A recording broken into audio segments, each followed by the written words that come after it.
સમજવાનો પ્રયત્ન કરો. જો અમને રોકવાનો પ્રયત્ન કરશો તો એ તમારા માટે સારું નથી. અમે અહીંયા પોલીસ પણ લઈને આવ્યા છીએ. ખબર છે સર, અમે તમારું કામ રોકી નથી રહ્યા, પણ એક વાત સમજવાનો પ્રયત્ન કરો. જેણે લોન લીધી છે એ કોઈ બીજું છે. મારા પપ્પા ખાલી ગેરેન્ટર છે. તો તમારે પહેલા નવીનજીના ઘરને સીલ મારવું જોઈએ ને, અમારા ઘરને નહીં. હા સર, મુખ્ય માણસના બદલે મારા જેવા નિર્દોષ માણસની પાછળ પડશો તો કેવી રીતે ચાલશે સર? આમ પણ હું એક સરકારી કર્મચારી છું. એટલે તો એમની લોન પાસ કરી છે.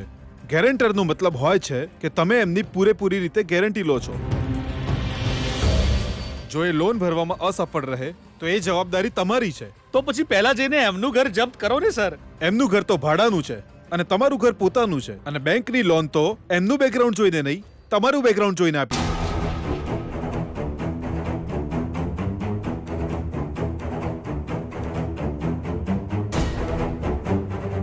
સર, કોઈ માણસની મદદ કરવી એ ખોટું છે?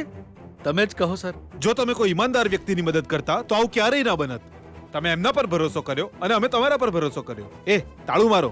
અરે સર, ઉભા રહો સર, ઉભા રહો પ્લીઝ. સર, આ અન્યાય છે સર. જે બેંકનો નિયમ છે એ અમારે ફોલો કરવો જ પડશે. આમ અચાનક ઘર છોડવાનું કહો તો અમે ક્યાં જઈશું સર? એ તો અમારી સમસ્યા નથી મેડમ. આ નોટિસમાં જુઓ, બધું સ્પષ્ટ લખેલું છે. એકવાર વાંચી લો.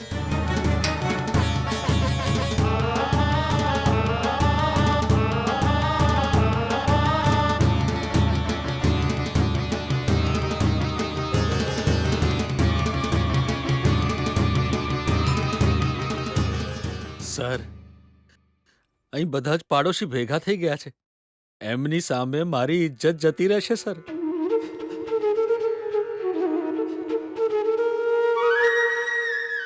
ઈચ્છો તો હું તમારી સાથે જ બેંક આવી જાઉં, અત્યારે ત્યાં જ બેસીને વાત કરીએ. ભગવાન માટે અત્યારે તમે અહીંથી જાઓ. હું તમારી આગળ હાથ જોડું છું. અમે ઇજ્જતદાર પરિવારના લોકો છીએ સર. બેંકે જે લોન આપી હતી એ તો તમે ડૂબાડવા પાછળ પડ્યા છો અને તમને અત્યારે ઘરની ચિંતા થઈ રહી છે.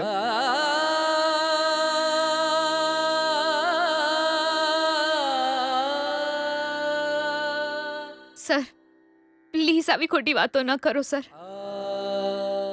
અમારા પપ્પા કેવા છે અમને ખબર છે. એમણે કોઈનો ખોટો રૂપિયો નથી લીધો.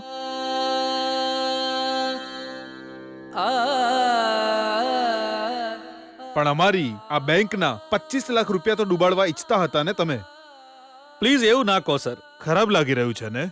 તો બેંકના 25 લાખ રૂપિયા પાછા આપી દો અને અમે અહીંથી જતા રહીશું. સર, આવી રીતે અચાનક 25 લાખ લાવવાનું કહો તો અમે ક્યાંથી લાવીએ સર?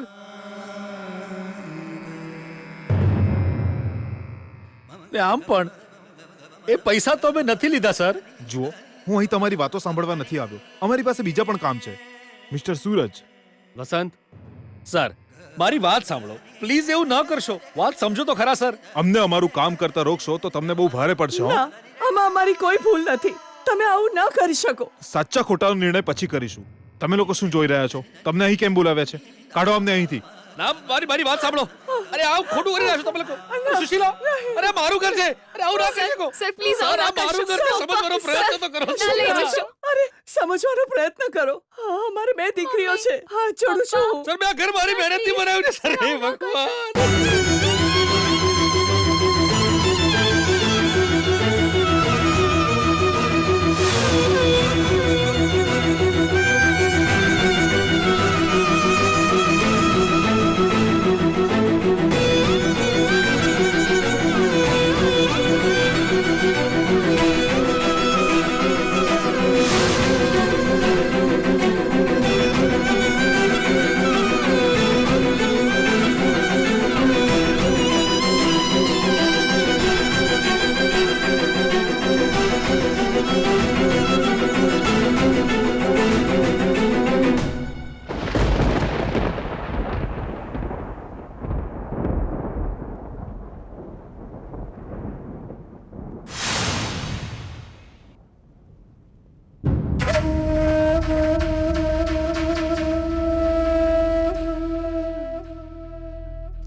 ચૂપ કેમ ઊભા છો?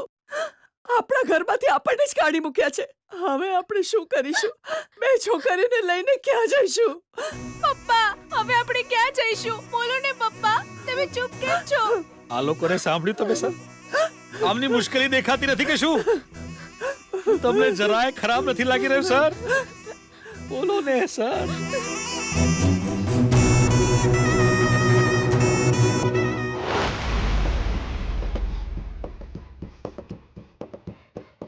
કન્ટિન્યુ કર.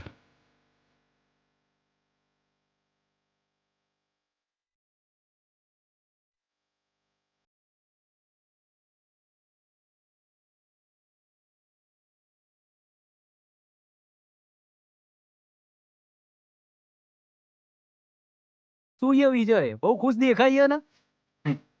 રસ્તા પર આવી ગઈ. ગીતા ફેમિલી સાથે રસ્તા પર આવી ગઈ. મારી સાથે પંગો લેવા નીકળી હતી. કોલેજમાં મને સ્પોર્ટ્સમાં હરાવી દીધો એવું વિચારીને પોતાની જાતને મહાન માનતી હતી. આજે ફેમિલી સાથે રસ્તા પર આવી ગઈ. એની ફેમિલીની કોઈ ઇજ્જત જ ના રહી. એની આંખોમાંથી ગંગા જમના વહે છે. આને કહેવાય બદલો. પણ ડિયર વિજય આ બધું તે જ કરાયું છે એ એને કઈ રીતે ખબર પડશે? હોશિયાર છે છોકરી. વિચાર છે એટલે ખબર પડી જશે કે કયા વીછીએ એને ડંખ માર્યો છે. હું તો હજુ વધારે રીબાવીશ. જો ખબર ના પડી તો આપણે જાતે જ જઈને એમને કહી દઈશું એને વિજય. હું જે નર્ક દેખાડું એમાં અલગ અલગ દરવાજા હોય. નવો દરવાજો ખોલો એટલે તમને નવી મુસીબત ને તકલીફ દેખાય છે. જો શરૂઆત જ આવી છે તો અંત કેવો હશે વિચારો. એ એટલે કે ગીતાની તકલીફોનો કોઈ અંત જ નથી એમ ને? હજુ તો પિક્ચર ખાલી શરૂ જ થઈ છે બકા. અત્યારથી ક્લાઇમેક્સ જાણીને શું કરીશ ગિરીશ? જો તારું ટોર્ચર આવી રીતે ચાલતું રહ્યું તો ક્લાઇમેક્સમાં આખી ફેમિલી તો સુસાઇડ જ કરી લેશે ભાઈ. એ તો બધો એમનો લુકઆઉટ છે. વિજય, હવે વિચાર, જો એ લોકો મદદ માંગવા તારી પાસે આવ્યા ત્યારે?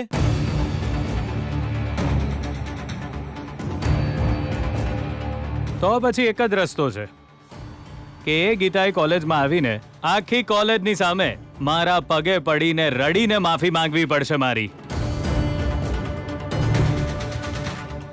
એ એના હાથે મારા પગ ધોશે અને માત્ર એ જ નહીં, એનું આખું કુટુંબ. એ પછી એ મારી સામે હંમેશા માથું ઝુકાવીને ચાલશે. એ વચન આપે તો જ હું એને માફ કરું, એના સિવાય નહીં. અને ત્યાં સુધી આજે એમની પાસે ઘર નથી, સહારો નથી, સમાજમાં કોઈ ઇજ્જત પણ નથી, રહેશે પણ નહીં. હું તો એમના એવા હાલ કરીશ કે એમની આત્મા પણ ધ્રુજી ઉઠશે. ગીતા, તું ખાલી રડીશ. સર પ્લીઝ મારી વાત સાંભળો સર. જો મિસ્ટર, અમારું કામ થઈ ગયું છે. એવું ના કહો સર. આ નવીનની મદદ કરી એટલે આજે મારે ને મારા પરિવારને પણ સાવ રસ્તા પર આવી જવું પડ્યું સર. એ મારી સાથે આવો દગો ન કરી શકે સર. દયા કરીને એકવાર તો મને એની જોડે ફોન પર વાત કરવા દો સર. જુઓ વૈષ્ણવજી, એમનો ફોનથી કોન્ટેક્ટ કરવાના બધા સંભવ પ્રયત્ન કરી લીધા પછી જ તમારી પાસે આવ્યા છીએ. એ મળી જ નથી રહ્યા. સર બસ એક જ મિનિટ ઉભા રહો સર. હું એમનો ફોન એકવાર લગાડી જઉં છું પ્લીઝ. હા કરો. અમારે તો બસ જે લોનના પૈસા છે એ ઇન્ટરેસ્ટ સાથે મળી જાય તો બહુ છે.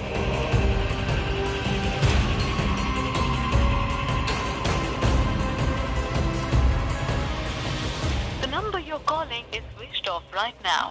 Please try later.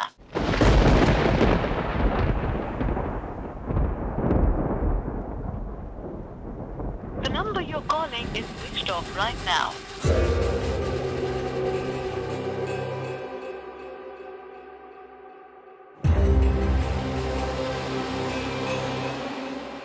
Phone switch off આવે છે સર.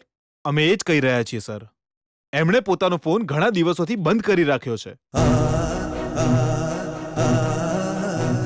પણ સર, જો આપણે એમના ઘરે જઈએ તો એ મળી શકે ને? હું તમને ઘણીવાર કહી ચૂક્યો છું પણ તમે સમજી નથી રહ્યા મેડમ. એ ઘર ખાલી કરીને ભાગી ગયો છે ક્યાં?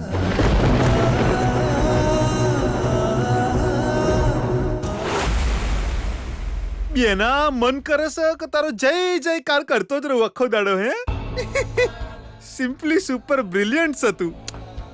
જીજુએ તને પૂછ્યું કે વિજયને આટલી જલ્દી ચમ પરણાઈ રહી છે તો એની કુંડળીમાં ગડબડ છે અને હું આ એના હારા માટે જ કરી રહી છું એમ કહીને ફટાફટ ફોસલાઈ દીધા. હા જય હો મારી બેના. બેના જે દોસ્ત છે એ તો વિજય નામ નહીં તારામાં છે. ભૈલા, જો આપણે આપણું સારી રીતે ધ્યાન રાખીએ ને તો આપણે બીજાનું પણ સારી રીતે ધ્યાન રાખી શકીએ. એ તો બરાબર છે પણ જીજુએ તને એક પણ વાર એવું કહ્યું નહીં કુંડળીમાં દોષ છે તો ગોર બાપાને બોલાવો, પૂજાપાઠ કરાવો, શાંતિપાઠ કરાવો. આવું કઈ જ કયા પૂછ્યા વિના સીધી તારી દરેક વાતમાં માથું હલાઈ દીધું બેના. બહુ વિશ્વાસ છે એમને. વિશ્વાસ એના પર થાય જે કાયમ વિશ્વાસને જાળવી રાખે. સાચી વાત છે બેના. અને તું પણ જુઠ્ઠું એક જિંદગી બચાવવા માટે જ તો બોલી રહી છે પણ આ રીતે પોતાની જિંદગી બચાવવી એ તો સ્વાર્થમાં ગણાય. હું લાગસ તન બેના? તને આનાથી કોઈ પ્રોબ્લેમ છે કે શું? હા જરાય નહીં. પણ એ પ્રોબ્લેમને જે નજરથી તું જોઈ રહી છે ને એ તારો દ્રષ્ટિકોણ થોડો જુદો હોવો જોઈએ એવું મારું કહેવું છે.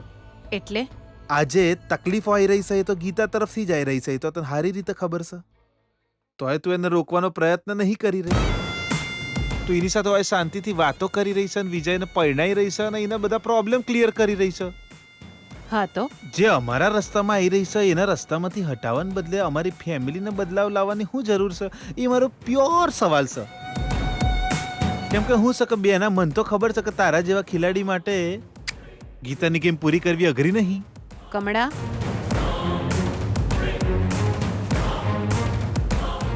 જેટલું તેલ નાખો એટલી આગ વધે એ આપણે ભૂલવું ના જોઈએ.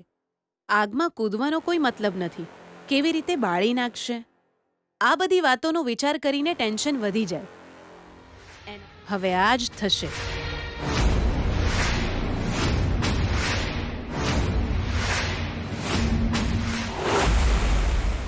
જૂના એડ્રેસ પર છે નહીં અને નવું એડ્રેસ ખબર નથી.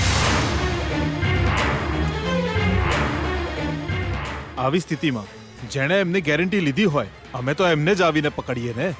મને એના વિશે કંઈ ખબર નથી સર. અને નવીન મારી સાથે આવું કરશે મેં આવું ક્યારે વિચાર્યું નહોતું સર. એટલે જ આવું થયું. તો હવે જે થઈ રહ્યું છે એ ભોગવવું પડશે. સર હા સર, પણ આ મુશ્કેલીમાંથી બહાર કેવી રીતે આવી શકાય એટલું તો કહો સર. મેં તમને નોટિસ આપી છે ને ભાઈ.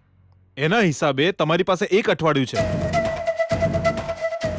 એ ડેટ કરતા પહેલા તમે બેંકમાં આવો અને લોનના 25 લાખ રૂપિયા અને વ્યાજ ભરીને તમારું ઘર બચાવી લો. નહીં તો ઘરની હરાજી થશે અને એ હરાજીમાંથી જે પૈસા આવશે એમાંથી અમારા પૈસા લઈને બાકીના તમને પાછા આપશું. પણ સર તમે તો બહુ સરળતાથી કહી દીધું પણ અમે અમારી દીકરીઓને લઈને ક્યાં જઈશું, ક્યાં રહીશું સર? જુઓ મેડમ, એનાથી અમને કોઈ લેવા દેવા નથી.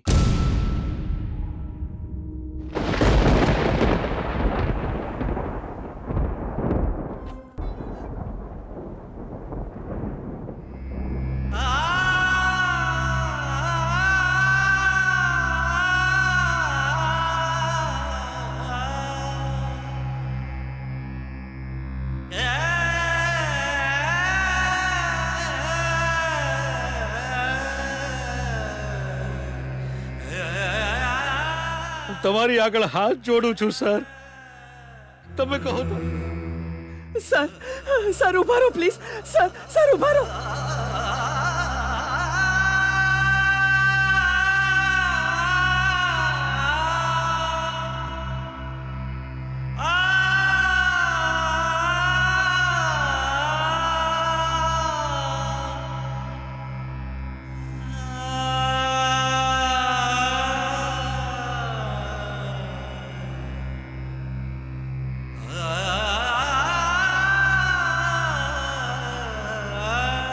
સર તમે સમજાવો અમને. જી જી.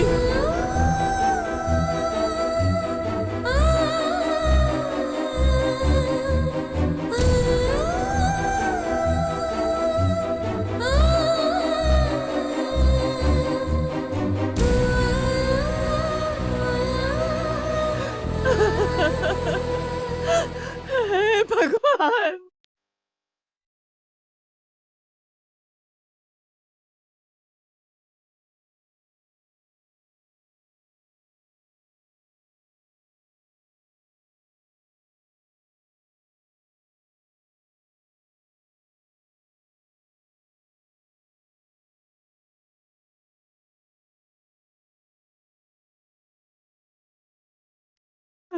જી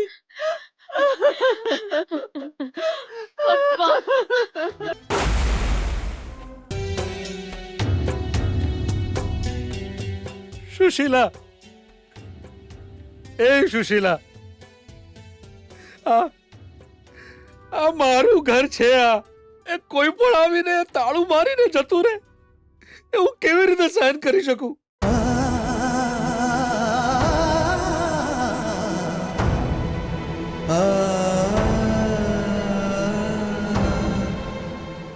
સુશીલા, કોના પર વિશ્વાસ કરું? એ તો મદદ માંગવા આવ્યો હતો. મારા પગ પર પડીને કહ્યું હતું એણે કે હું બિઝનેસ કરીશ. મેં વિચાર્યું મારો દોસ્ત છે, એને આગળ વધવામાં મદદ કરવી જોઈએ મારે. તો શું મેં કંઈ ખોટું કર્યું એમાં? એણે કહ્યું તું ગવર્મેન્ટ જોબ છે તારી, જો તું ગેરેન્ટર બનીશ તો મારી લોન પાસ થઈ જશે એમ કહીને પગે પડી ગયો તો. સુશીલા,